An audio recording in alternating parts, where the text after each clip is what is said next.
Ganga versus मंगा। संक्रांति पे मुर्गों का बैटिंग। गंगा हॉल में बैठकर पेपर पढ़ रही थी।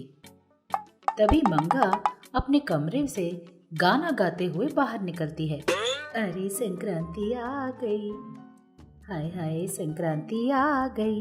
इस तरह वो गाते गाते अपने कमरे से बाहर निकलती है। ये देखकर गंगा, अरे बहू, आज तो बड़े जोश में है, क्या बात है?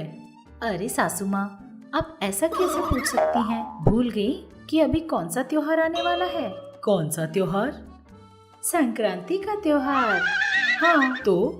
अरे सासू माँ, आप तो कैसे बोल सकती हैं? संक्रांति का त्योहार कितनी खुशियाँ लाता है, भूल गई आप? तरह तरह के पकवान और मुर्गियों की बैटिंग, कितना मजा आता है ना? पकवान बनाना तो ठीक है, लेकिन इस तरह मुर्गियों की बैटिंग करना गलत काम है। इस तरह एक बेजुबान जानवर से खिलवाड़ करना, इसमें कौन सी खुशी है? वो राक्षसों का काम है। जो लोग बैटिंग नहीं कर सकते वो लोग ही ऐसी बेकार की बातें करते हैं। इस तरह वो मन में सोचने लगी। मन में क्या खुसुर फुसुर कर रही है? कुछ नहीं सासू माँ, आप बस देखते जाइए, मैं कैसे बैटिंग करके खूब पैसे कमाऊंगी। अच्छा, तू जीतेगी? हाँ। तू बिना पेन के परीक्षा लिख सकती है क्या? नहीं लिख सकते। तो फिर तू बिना मुर्गी के बैटिंग कैसे जीतेगी? और कैसे बैटिंग करेगी? ये बात सुनते ही मंगा दंग रह गई। अरे हाँ, ये बात तो मैं भूल ही गई, लेकिन पहले मेरे पास मुर्गी ही नहीं है, तो मैं बैटिंग कहाँ से करूँगी? इस तरह वो मन में सोचने लगी। बैटिंग नहीं, कुछ नहीं, जाकर अपना काम संभाल। ऐसे बोलते हुए गंगा वहाँ से चली गई। उसके जाते ही मंगा भी बाहर चली गई। वो अपने मन ही मन ये सोचे जा रही थी कि वो मुर्गों का बैटिंग करे तो कैसे करे। इसी तरह वो सोचते हुए जा रही थी कि तभी रघु नाम का आदमी फोन में कुछ बातें करते हुए मंगा के सामने से गुजर रहा था। अरे चाचा, इस बार मुर्गों के बैटिंग में मेरी मुर्गी को हराने वाला कोई नहीं होगा। मेरे बाहुबली जैसे मुर्गी को हराने के लिए इस एरिया में कट्टप्पा जैसा कोई मुर्गा नहीं है। इस बार बैटिंग में हम लोग ही जीतेंगे। मैं जानता हूँ कि गांव में बहुत सारे मुर्गे होंगे, लेकिन टेंशन करने की कोई बात नहीं है चाचा। मैंने कहा ना, जीत हमारी ही होगी। आप बिंदास उस दिन आ जाइए। इस तरह बातें करते हुए वो जा रहा था। उस आदमी के जाते ही मंगा किसी सोच में पड़ गई कि गांव में बहुत सारे मुर्गी मिल जाएंगे। अच्छा ठीक है। इस तरह सोचते हुए वो वहां से चली गई। इधर रघु अपने मुर्गी को बादाम और काजू खूब खिलाकर उसे अपने घर के आंगन में एक टोकरी के नीचे रखकर वहीं बिस्तर लगाकर सो गया था। आधी रात का समय था। मंगा अपने आप को चादर में ढककर चुपके से रघु के घर पहुंची। रघु गहरी नींद में सोया हुआ था। मंगा चुपके से गई और उस टोकरी के नीचे से मुर्गी को लेकर चुपचाप वहां से भाग गई। इस तरह उसने 2-3 दिन आधी रात को जाकर चुपके से उस गांव के कई सारे मुर्गों को चुरा कर ले आई। उन सब मुर्गों को उसने अपनी सास गंगा से छुपा कर रखा। हाँ, अभी मेरे पास एक मुर्गी नहीं, बहुत सारी मुर्गियां हैं। अब मैं जरूर बैटिंग करूंगी। इस तरह सोचते हुए वो खुश होने लगी। इतने में उसके दिमाग में एक शक आया। इतनी सारी मुर्गियां तो हैं, लेकिन मैं अगर इन सबको ले जाकर बैटिंग के लिए जाऊंगी तो इन सबके मालिक इन्हें देखकर पहचान लेंगे तो? अरे बाप रे, तब बैटिंग की तो छोड़ो, मेरी सारी इज्जत मिट्टी में मिल जाएगी। मुझे ऐसा कुछ करना होगा कि वो लोग इन मुर्गियों को देखने पर भी पहचान न सके। हाँ, एक काम करती हूँ, इन सब पे रंग डाल देती हूँ। बोल दूंगी कि इन सबको मैंने फॉरेन से मंगाया है, तब किसी को मुझ पर शक नहीं होगा। इस तरह सोचकर वो कई रंगों से उन मुर्गियों को रंग देती है। सारी मुर्गियों पर रंग लगा देने के बाद वो उन मुर्गियों को गंगा को दिखाती है। सासू माँ, ये देखिए मुर्गियाँ, आपने मुझसे पूछा था ना कि मेरे पास एक भी मुर्गी नहीं है। अब देखिए मेरे पास कितनी सारी मुर्गियाँ हैं। तेरे पास इतने सारे रंग बिरंगी मुर्गियाँ कहाँ से आई? सासू माँ, मैंने इन सबको फॉरेन से मंगाया है। अब देखिए, बैटिंग में जीत मेरी ही होगी। इस तरह बोलकर वो खुश हो रही थी। 2 दिन बाद बैटिंग शुरू हो गई थी। आसपास के गांव से कई सारे लोग बैटिंग के लिए इनके गांव आए थे। मंगा अपने सारी मुर्गियों को लेकर बैटिंग की जगह पहुंची। मंगा की मुर्गियों को देखकर सारे गांव वाले दंग रह गए। मंगा की सारी मुर्गियां हर बैटिंग में जीत रही थीं। इधर रघु के चाचा भी बैटिंग देखने के लिए पहुंचे, लेकिन उन्हें रघु कहीं दिखाई नहीं देता। तब वो रघु को फोन करते हैं। अरे बेटा रघु, क्या बात है? तूने तो कहा था कि तूने अपने मुर्गे को बहुत अच्छे से पाला है और उसे हराने वाला एक मुर्गा भी नहीं होगा, लेकिन यहाँ तो तू ही कहीं नहीं दिखाई दे रहा। क्या हुआ? अरे चाचा, हमारे मुर्गे को किसी ने चुरा लिया है चाचा। अरे कोई बात नहीं बेटा, अगर तू लेकर भी आता ना तो वो जीतता नहीं। दरअसल यह गंगा की बहू मंगा है ना, उसने फॉरेन कंट्री से कई सारे मुर्गे मंगवाए हैं। उसके मुर्गों के सामने सारी मुर्गियां हार गई हैं। गंगा की मुर्गियों के बारे में बताते ही रघु को किसी बात पे शक हुआ। क्या कहा चाचा आपने? मंगा ने फॉरेन से मुर्गियां मंगाई हैं? फॉरेन में तो कोई मुर्गियों का बैटिंग ही नहीं करता। पता नहीं बेटा, वो तो सबसे यही बोल रही है। वो देखने में भी रंग बिरंगी हैं। ऐसी बात है चाचा, मैं अभी पहुंचता हूँ, रुक जाओ। ऐसा बोलते हुए वो फोन रखकर बैटिंग की जगह पहुंच जाता है। जब रघु पहुंचा तो उसने देखा कि उस वक्त रघु का मुर्गा बाहुबली बैटिंग में था। जैसे ही उस मुर्गे ने रघु को देखा तो वो तुरंत उड़ते हुए जाकर रघु के हाथ पे बैठ गया। ये देखकर मंगा दंग रह गई। रघु ने उस मुर्गे को अपने हाथों में लिया और उसे देखते हुए बोला, चाचा, ये मेरा बाहुबली मुर्गा है, उसने कहा। ये देखते ही मंगा दंग रह गई। चोर कहीं की, तूने गांव के सभी मुर्गों को चुराकर उन पर रंग लगाकर लोगों से बोल रही है कि फॉरेन से मंगवाया है और उनसे आराम से बैटिंग करा रही है। मैं क्यों चुराऊंगी भला? मैंने सचमुच उन्हें फॉरेन से मंगवाया है। उन्हें ध्यान से देखिए, लोकल मुर्गियाँ ऐसे रंग में होती हैं क्या? रंग लगाने से क्यों नहीं दिखेंगी ऐसी? रंग लगाना क्या? अभी दिखाता हूँ, रुक जा। ऐसा बोलते हुए अपने बगल वाले आदमी से एक वाटर बॉटल लेता है और उसके पानी से अपने मुर्गे को धो देता है। पानी से धोते ही उस पर चढ़ा हुआ पूरा रंग उतर जाता है। ये देखकर आसपास के सभी लोग दंग रह जाते हैं। अब बता गंगा, क्या ये फॉरेन से मंगवाया हुआ मुर्गी है? जैसे ही उसने बोला, ये बात सुनकर गंगा घबराने लगी। अरे बेटा, इस लड़की से बातें क्यों कर रहा है? तुरंत पुलिस को बुला और इसे अरेस्ट करवा देते हैं, उस आदमी ने कहा। पुलिस का नाम सुनते ही मंगा डर से कांपने लगी। मैंने सोचा था कि मुर्गियों की बैटिंग करके मैं संक्रांति का त्योहार बड़े अच्छे से सेलिब्रेट करूंगी, लेकिन अभी तो पुलिस स्टेशन जाना पड़ रहा है। इस तरह वो मन में सोचते हुए डरने लगी। रघु अपना फोन निकालकर पुलिस का नंबर डायल कर ही रहा था कि तभी वहाँ गंगा पहुँच गई। हाँ बेटा, बुला, पुलिस को बुला। मुर्गियों को चुराने के जुर्म में उसे और मुर्गियों पर बैटिंग करते हुए तुम सबको अरेस्ट करवाऊंगी मैं। जल्दी फोन कर। ये बात सुनते ही वहाँ के सब लोग डरने लगे। रघु ने फोन करना बंद कर दिया।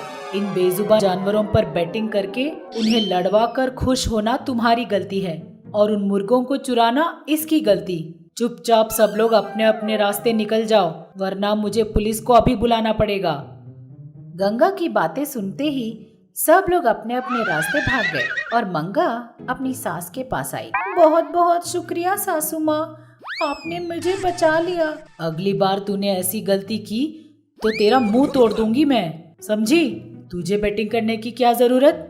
चुपचाप घर चल। इस तरह उसे डांटते हुए अपने घर ले जाती है और मंगा चुपचाप अपने सास के पीछे पीछे घर पहुंच जाती है। गंगा वर्सेस मंगा।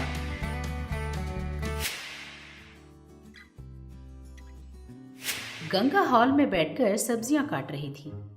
तभी मंगा अपने कमरे से बाहर निकलते हुए बोलती है, सब्जियां काट रही हो?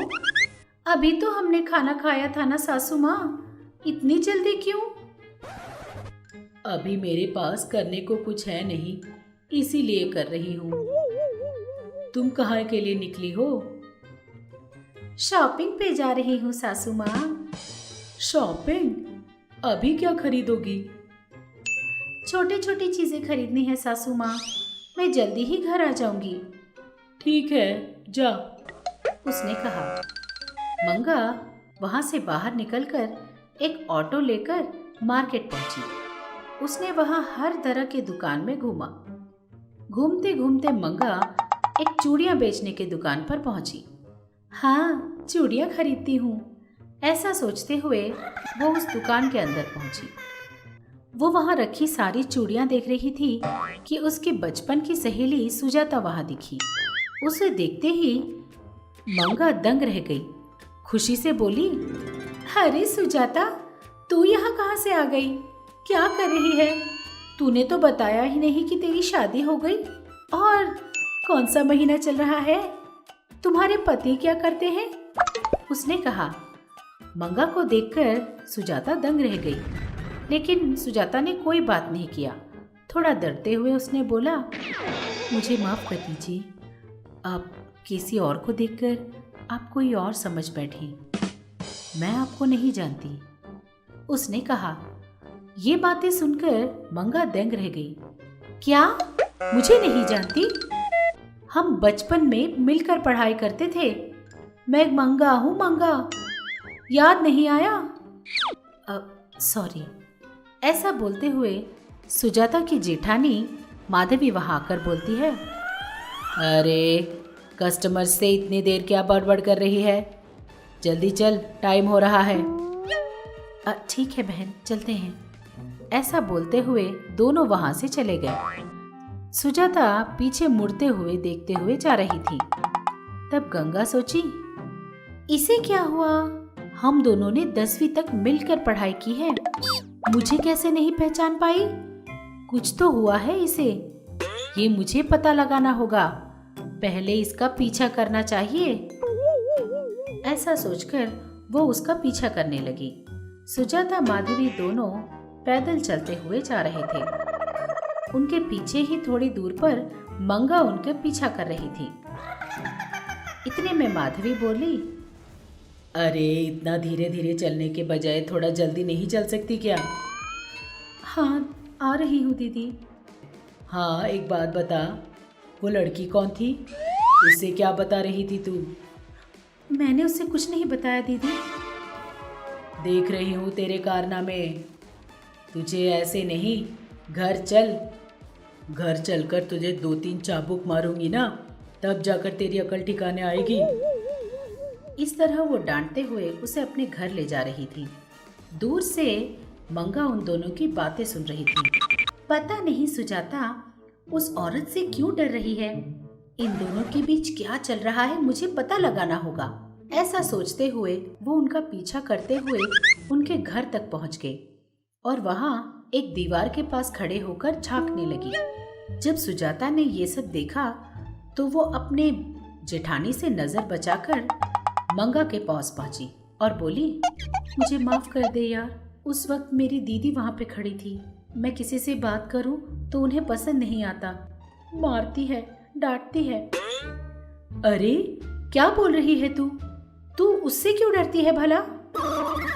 क्या बताऊं मेरी मुश्किलें तुझे। मेरी सास नहीं है, लेकिन मेरी जेठानी मेरी जान खाए जा रही है। वो इस तरह बोल रही थी कि अंदर से माधवी की आवाज सुनाई दी।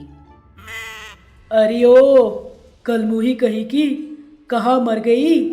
फटाफट मेरे लिए कॉफी लेकर आ। उसने कहा। ये बात सुनते ही सुजाता बोली, तू यहाँ से चली जा मंगा, जब वो नहीं होगी तो मैं ही तुझे फोन कर सारी बात बताऊंगी। अभी तू जल्दी यहाँ से चली जा। ऐसा बोलकर वो तुरंत घर में भाग गई। उसके जाते ही मंगा भी अपने घर पहुंच गई। घर पहुंचकर, क्या बात है, इतनी देर क्यों हो गई? वो सासू माँ। इस तरह मंगा ने सारी बात अपनी सास को बताई। सारी बात सुनकर गंगा बोली, अरे रे बेचारी, इतनी मुश्किलें झेल रही है। हाँ सासू माँ। वो बोल रही थी कि इतने में उसका फोन बजा। लगता है वही फोन कर रही है सासू माँ। ऐसा अपनी सास को बोलकर वो फोन लिफ्ट करके सुजाता के सारे दुख सुनती है। सारी बातें सुनकर मंगा बोली, मैं तेरी सारी मुश्किलें समझ गई। मैं जैसा कहूँ वैसा करना। तू अगर मेरी बात मानेगी तो मैं तुझे तेरी मुश्किलों से दूर कर दूंगी। अच्छा, जल्दी बता क्या करूं? बताती हूँ, मैं तुझे थोड़ी देर बाद फोन करती हूँ। ऐसा बोलकर वो फोन रख देती है और अपनी सास से कहती है, आपने सुना ना सासू माँ, उसे उन मुश्किलों से आपको ही बचाना होगा। बेचारी पेट से भी है, फिर भी उसकी जेठानी को उस पर दया नहीं आती और उस पर हिंसा करती है। मुझसे उसके दुख नहीं देखे जाते सासू माँ, मुझे रोना आ रहा है। कुछ ना कुछ कीजिए ना सासू माँ, प्लीज। इस तरह वो अपनी सास को मनाने लगी। तब गंगा मुस्कुराते हुए बोली, इतने दिनों बाद तू एक भला काम करना चाहती है और मुझसे पूछ रही है। जरूर करूँगी, जरूर करूँगी। उसके सारे दुख दूर करते हैं। मैं ऐसा कुछ करूँगी कि तेरी दोस्त पर हाथ उठाने के लिए भी उसकी जेठानी डर जाएगी। तू डर मत, मैं तुझे एक जीनी का गुड़िया दूंगी। उसे ले जाकर तू अपनी दोस्त को दे आ। उससे कहना कि हमेशा उस गुड़िया को अपने साथ ही रखे। बस उसके सारे दुख दूर हो जाएंगे, देखना। अच्छा, बहुत शुक्रिया सासू माँ, जल्दी जल्दी दीजिए, मैं उसे अभी देकर आती हूँ, उसने कहा। मंगा घर के अंदर जाकर एक छोटे से जीनी की गुड़िया को लेकर बाहर आई। मंगा उस गुड़िया को लेकर सुजाता को दे देती है। गंगा के कहने के मुताबिक ही उसने सारी बात सुजाता को भी बताई। ठीक है, मैं इसे हमेशा अपने पास ही रखूंगी, सुजाता ने कहा। उस दिन से उस गुड़िया को वो हमेशा अपने साड़ी के पल्लू में ही बांध कर रखती थी। एक दिन माधवी बोली, अरे लालची कहीं की, हमेशा चाय पीते बैठेगी या मुझे भी कभी चाय पिलाएगी? अरे नहीं नहीं दीदी, अभी लाई, रुक जाइए। ऐसा बोलकर वो फटाफट चाय लेकर माधवी के पास पहुंची। ये लीजिए चाय। माधवी ने उस चाय को एक बार पिया और उसे थूक देती है। थू थू थू थू थू थू। तूने इसमें इतनी सारी शक्कर क्यों डाल दी? मुझे वैसे भी शुगर है, ज्यादा शुगर डालने से मैं जल्दी मर जाऊंगी, ऐसा सोच रही है क्या? ऐसा बोलकर माधवी उस चाय को सुजाता के ऊपर फेंकती है, लेकिन वो चाय सुजाता के ऊपर गिरने से पहले फूलों का हार बनकर उसके गले में गिर जाता है। ये देखकर माधवी दंग रह जाती है। अरे ये सब क्या हो रहा है? तेरे ऊपर फूल कहाँ से गिरे? पता नहीं दीदी, मैं भी नहीं जानती। तू क्या कोई मंत्र तंत्र सीखकर मुझ पर आजमाने के लिए आई है? मैं तेरे मंत्र तंत्र से नहीं डरने वाली। ऐसा बोलकर कोने में रखे एक लकड़ी को लेकर सुजाता को मारने वाली होती है। वो जैसे ही उस लकड़ी को उठाती है, वो लकड़ी एक सांप के रूप में बदल जाता है। ये देखकर माधवी दंग रह जाती है। अरे बाप रे, सांप सांप, ये सांप कहाँ से आ गया? बचाओ। इस तरह से वो चिल्लाते हुए नीचे गिर जाती है। तब माधवी और गुस्सा होकर बोलती है, क्या किया है रे तूने? इस तरह वो सुजाता को गालियां देने लगी, लेकिन वो सारी गालियां उल्टा माधवी को ही सुनाई देने लगी। ये देखकर माधवी बोली, अरे बाप रे, तूने कुछ ना कुछ तो जरूर किया है। मैं आज से तुझे कुछ नहीं कहूंगी, मुझे छोड़ दे और जाने दे। मैं तेरे हाथ जोड़ती हूँ, मेरी गलतियाँ माफ कर दे। तुरंत वो सांप लकड़ी के रूप में बदल गया। मौका मिलते ही माधवी वहां से भाग गई। इस तरह मंगा ने अपनी सास गंगा की सहायता से सुजाता के सारे दुख दूर कर दिए। उस दिन से माधवी सुजाता को कुछ नहीं बोलती थी, सारे काम खुद ही करती थी और सुजाता भी खुश रहने लगी। हमें यकीन है कि इस एपिसोड ने भी आपको खूब हंसाया होगा, तो देर किस बात की, बजाओ घंटी और करो सब्सक्राइब। आप गंगा के फैन हो या मंगा के, ये जरूर बताना। ऐसे और मजेदार वीडियोस के लिए देखते रहिए चाचा टीवी।